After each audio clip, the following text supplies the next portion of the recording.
আপনাদের সাথে আমি একটা 3 সেকেন্ডের স্ট্র্যাটেজি শেয়ার করছিলাম, সেটাই আজকে অ্যাপ্লাই করব এবং দেখবো $10 কত ডলার পর্যন্ত নিয়ে যেতে পারি। সো আমাদের কিন্তু এই স্ট্র্যাটেজিটা করার জন্য একটা স্ট্রং বায়ার্স ক্যান্ডেল অথবা একটা স্ট্রং সেলার্স ক্যান্ডেল লাগবে। আমরা একটু খুঁজি স্ট্রং বায়ার্স ক্যান্ডেল অথবা সেলার্স ক্যান্ডেল।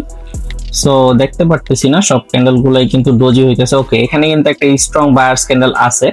সো আমরা একটু অপেক্ষা করব এন্ড ট্রেড প্লেস করব।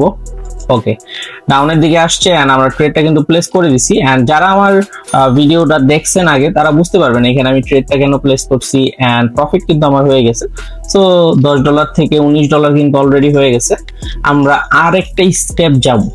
হ্যাঁ, আমরা আরেকটা স্টেপ যাব। সো একটু খুঁজি আবার স্ট্রং বায়ার্স ক্যান্ডেল অথবা সেলার্স ক্যান্ডেল।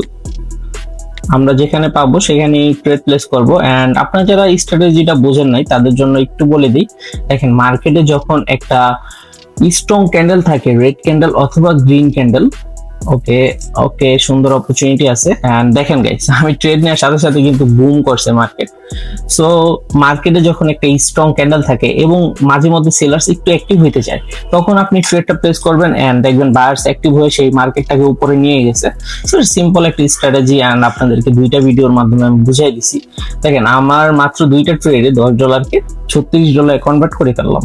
সো আপনারা যারা শিখতে চান তারা আমার আইডির বায়োতে টেলিগ্রাম লিংক দেওয়া আছে, সেখানে জয়েন করে আমাকে মেসেজ করবেন।